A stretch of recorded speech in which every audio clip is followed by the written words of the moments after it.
नमस्कार, स्वागत है आपका इंडिया न्यूज बिजनेस पर और मैं हूं आपके साथ दीक्षा राठौर। आइए नजर डालते हैं आज की टॉप 10 खबरों की ओर। सोने की कीमतों में तूफानी तेजी जारी है और भारत में इसकी कीमत 74,000 के करीब पहुंच चुकी है। शादियों के सीजन की शुरुआत से पहले वैश्विक घटनाक्रमों के बीच सोने की कीमत नए मुकाम पर पहुंचती जा रही है और इनमें नरमी मिलने की संभावना फिलहाल तो नहीं है। जी हां, सिटी ग्रुप की एक रिपोर्ट के मुताबिक गोल्ड प्राइस अभी और बढ़ेंगे और इनमें 25% की तेजी देखने को मिल सकती है। मंगलवार को इंटरनेशनल मार्केट में सोने का वायदा भाव सुबह तेजी से बढ़ता हुआ नजर आ रहा था और 2371.40 डॉलर प्रति औंस पर कारोबार कर रहा था। रिपोर्ट्स की माने तो बीते 19 दिनों में से 16 दिन लगातार सोने की कीमत बढ़ी है और इसमें 15% का उछाल देखने को मिला है। वहीं सिटी रिपोर्ट के मुताबिक आने वाले 6 से 18 महीने में गोल्ड प्राइस में 25% तक का उछाल देखने को मिल सकता है। 2024 की दूसरी छमाही में ये $2500 प्रति औंस के पार निकल जाएगा। साफ शब्दों में कहें तो रिपोर्ट्स के मुताबिक सोने की कीमतों में फिलहाल राहत मिलने की कोई उम्मीद नहीं है। देश में इलेक्ट्रिक स्कूटर मार्केट पर ओला और एथर का नाम दर्ज है। ओला और एथर दो ऐसी 2EW मैन्युफैक्चरिंग कंपनियां हैं जिनके प्रोडक्ट्स सबसे ज्यादा बिकते हैं, लेकिन इन दोनों कंपनियों के स्कूटर को कड़ी टक्कर वडोदरा की एक ईवी मेकर कंपनी दे रही है। कंपनी का नाम वर्ड विजार्ड इनोवेशंस है। कंपनी ने मार्च महीने के लिए अपने इलेक्ट्रिक व्हीकल सेल्स का डेटा जारी किया है। कंपनी ने मार्च 2024 से 3500 से ज्यादा यूनिट्स को बेच दिया है। इसके अलावा कंपनी ने इलेक्ट्रिक थ्री व्हीलर सेगमेंट में भी सेल्स का आंकड़ा जारी किया है। बता दें कि ये कंपनी जॉय ई बाइक के तहत इलेक्ट्रिक टू व्हीलर और जॉय ई रिक ब्रांड के तहत इलेक्ट्रिक थ्री व्हीलर मैन्युफैक्चर करती है। कंपनी ने मार्च में जॉय ई बाइक ब्रांड के तहत कुल 3801 इलेक्ट्रिक टू व्हीलर को बेचा है। इसके अलावा जॉय ई रिक ब्रांड के तहत 16 इलेक्ट्रिक थ्री व्हीलर को बेचा है। मार्च 2023 की कंपैरिजन में ये कंपनी की बिक्री में 1.5% की ग्रोथ है। मार्च 2023 में कंपनी ने 3744 टू व्हीलर बेचे थे। फूड डिलीवरी कंपनी जोमेटो की तरफ से मंगलवार को लार्ज ऑर्डर फ्लीट लॉन्च कर दी गई है। इस फ्लीट की हेल्प से अब ग्राहक एक साथ 50 लोगों के लिए सीधे जोमेटो से ऑर्डर करके खाना मंगा सकते हैं। कंपनी की कोशिश है कि इस सर्विस के थ्रू कंपनी बर्थडे पार्टी और दूसरे छोटे इवेंट्स के जो ऑर्डर हैं उनको डिलीवर करके अपने मार्केट शेयर को और ज्यादा बढ़ा सके। जोमेटो के सीईओ और को फाउंडर दीपेंद्र गोयल ने एक्स पर एक सोशल मीडिया पोस्ट में कहा कि ये एक ऑल इलेक्ट्रिक फ्लीट होगी। इसमें ड्राइवर आसानी से बड़े ऑर्डर ले जा सकता है। पहले इस टाइप के ऑर्डर कई सारे रेगुलर डिलीवरी पार्टनर्स की ओर से सर्व किए जाते थे। इससे ग्राहकों को कई तरीके के बैड एक्सपीरियंस जो है उनका सामना करना पड़ता था। महेंद्र सिंह धोनी ने ईवी स्टार्टअप में निवेश किया है। जी हां, पुणे के ईवी स्टार्टअप ई मोटर ने हाल ही में दिग्गज क्रिकेटर और भारतीय टीम के पूर्व कप्तान महेंद्र सिंह धोनी के साथ पार्टनरशिप की है। इस ईवी स्टार्टअप ने कहा है कि धोनी ने कंपनी में एक रणनीतिक निवेश किया है। इसके तहत उन्होंने कंपनी में पैसे तो लगाए ही हैं, साथ ही वो कंपनी के ब्रांड एंडोर्सर भी बने हैं जो ब्रांड को प्रमोट करने का काम करेंगे। ये स्टार्टअप ई साइकिल मुहैया कराता है। ये स्टार्टअप ट्रांसपोर्टेशन की गैप को भरना चाहता है और global e cycle market share में अपनी जगह बनाना चाहता है और कंपनी तेजी से अपना बिजनेस ग्लोबल मार्केट में फैलाना चाहती है। ई मोटर ने इससे पहले नवंबर 2023 में 164 करोड़ रुपए की फंडिंग उठाई थी।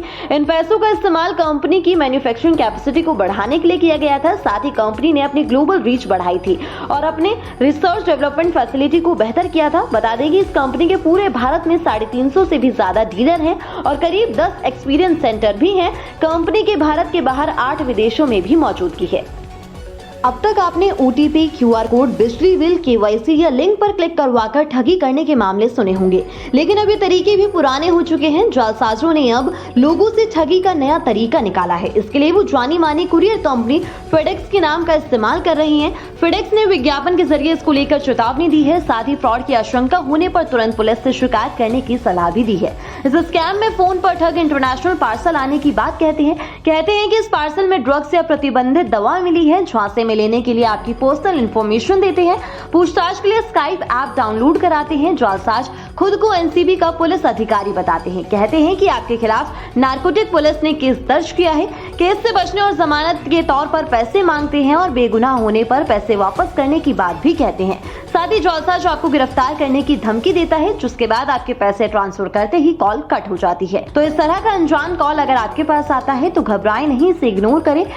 देश भर में आज रामनवमी का पर्व मनाया जा रहा है, लेकिन अयोध्या में आज की रामनवमी बेहद खास है। राम मंदिर बनने के बाद अयोध्या में ये पहली रामनवमी है। इस मौके पर भगवान राम की प्रतिमा को दिव्य स्नान कराया गया और ठीक 12 बजे श्री राम को सूर्य तिलक लगाया गया। इस सूर्य तिलक के लिए फिजिक्स की एक खास तकनीक ऑप्टोमैकेनिकल सिस्टम का इस्तेमाल किया गया। राम मंदिर में इस भव्य नजारे को देखने के लिए दूर दूर से लोग अयोध्या पहुंचे हैं। सूर्य तिलक के समय पूरा मंदिर परिसर श्री राम के नाम से गूंज उठा। हर तरफ मंत्रोच्चारण की गूंज थी। इस मौके मौके पर श्री राम ने पीले रंग के खास वस्त्र धारण किए थे। ये वस्त्र खादी और हैंडलूम से तैयार किए गए हैं और इस परिधान को तैयार करने में वैष्णव संप्रदाय के प्रतीकों का इस्तेमाल किया गया है। साथ ही मखमली, कॉटन, गोल्ड और सिल्वर धागों का इस्तेमाल हुआ है। बता दें कि आज की रामनवमी सभी राम भक्तों के लिए बेहद खास है। अयोध्या में श्री राम की प्राण प्रतिष्ठा के बाद ये वहां की पहली रामनवमी है।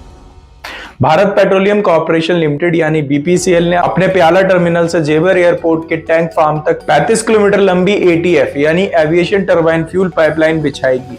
नोएडा इंटरनेशनल एयरपोर्ट की तरफ से कहा गया है कि एयरपोर्ट और बीपीसीएल ने कार्बन एमिशन में कमी लाने और एयरपोर्ट की एटीएफ डिमांड को एफिशिएंटली पूरा करने के लिए 20 फरवरी को एक एग्रीमेंट पर साइन किए हैं। इसके अलावा आपको बता दें कि बीपीसीएल का प्याला टर्मिनल जो है वो हरियाणा के फरीदाबाद में स्थित है। 2023 में आई एक रिपोर्ट के अनुसार भारत में मेडिकल खर्च की महंगाई दर 14% तक पहुंचने की मार आम लोगों की जेब पर पड़ी है, जो देश में बढ़ती गरीबी की प्रमुख वजहों में से एक है और तेजी से विकसित हो रहे देश के लिए बिल्कुल सही नहीं। ये कहना गलत नहीं होगा कि महंगी होती स्वास्थ्य सेवाओं की वजह से अब कहीं ज्यादा जिंदगियां खतरे में हैं। प्रधानमंत्री नरेंद्र मोदी के नेतृत्व में भले ही सरकार सबके लिए बेहद कम कीमत पर अच्छी स्वास्थ्य सेवाएं प्रदान करने की दिशा में काम कर रही है, लेकिन सच्चाई तो ये है कि अब भी बाजार में ज्यादातर 10 गुना से ज्यादा दामों में बेची जा रही हैं। तो लोगों की जेबों पर महंगी दवाओं की वजह से पड़ने वाले बोझ को कम करने और सभी को सस्ती और अच्छी स्वास्थ्य सेवाएं उपलब्ध कराने के उद्देश्य से जी-लैब फार्मेसी ने भारतीय स्वास्थ्य सेवा में कदम रखा है। जी-लैब फार्मेसी मरीजों को 90% कम कीमत पर दवाएं उपलब्ध कराती है। नई दिल्ली स्थित ये कंपनी हाल ही में फिल्म वीर सावरकर में लीड रोल में नजर आए रणदीप हुड्डा से जुड़ी है। अगर हम आपसे ये कहें कि रेल मंत्रालय को यही नहीं पता कि वंदे भारत से इंडियन रेलवे को कितना रेवेन्यू जनरेट हुआ है, तो ये कोई बड़ी बात नहीं है, क्योंकि मंत्रालय ने राइट टू इन्फॉर्मेशन के तहत पूछे गए एक सवाल के जवाब में कहा कि रेल मंत्रालय वंदे भारत ट्रेनों का रेवेन्यू जनरेशन का अलग से कोई भी रिकॉर्ड नहीं मेंटेन करता, इसलिए उसे नहीं पता कि वंदे भारत ट्रेनों के ऑपरेशन से रेलवे मंत्रालय को कितना रेवेन्यू जनरेट हुआ है। आपको बता दें कि मध्य प्रदेश के चंद्रशेखर गौड़ ने पूछा था कि रेल मंत्रालय को पिछले 2 साल में वंदे भारत ट्रेनों से कितना रेवेन्यू जनरेट हुआ है, क्या इससे इंडियन रेलवे को कोई प्रॉफिट या लॉस हुआ है। इसके जवाब में मिनिस्ट्री ऑफ रेलवे ने कहा कि ट्रेनों के बेसिस पर हम रेवेन्यू का कोई भी रिकॉर्ड नहीं मेंटेन करते। कोविड पैंडेमिक के बाद दुनिया भर की कई बड़ी कंपनियों का भरोसा चाइना से कम हुआ है और भारत की तरफ बढ़ा है और इसका फायदा भारत और भारत की अर्थव्यवस्था को लगातार मिल रहा है। कई कंपनियों ने अपनी मैन्युफैक्चरिंग यूनिट को चाइना से भारत में शिफ्ट कर दिया है और इसी का असर है कि टेस्ला के मालिक इलॉन मस्क 22 अप्रैल को भारत आ रहे हैं। यहाँ उनकी मुलाकात पीएम मोदी से होगी। टेस्ला तेजी से बढ़ती भारतीय बाजार का फायदा उठाने के लिए देश में अपना यूनिट लगाने का मन बना रही है। आईफोन बनाने वाली कंपनी एप्पल ने भी अपनी मैन्युफैक्चरिंग यूनिट को भारत में शुरू किया था। भारत में मैन्युफैक्चरिंग यूनिट लगाने का फायदा भी एप्पल को मिला है। साल 2023-24 की अगर हम बात करें तो भारत से एप्पल के आईफोन का एक्सपोर्ट करीब डबल होकर 12.1 अरब यूएस डॉलर का हो गया, जबकि पिछले फाइनेंशियल ईयर में ये जो नंबर्स हैं ये 6.27 अरब यूएस डॉलर के थे। फाइनेंशियल ईयर 23-24 में भारत से जो स्मार्टफोन एक्सपोर्ट हुए थे वो टोटल इंक्रीज होकर 16.5 अरब यूएस डॉलर हो गए और इसमें सबसे बड़ी हिस्सेदारी जो है वो एप्पल की है।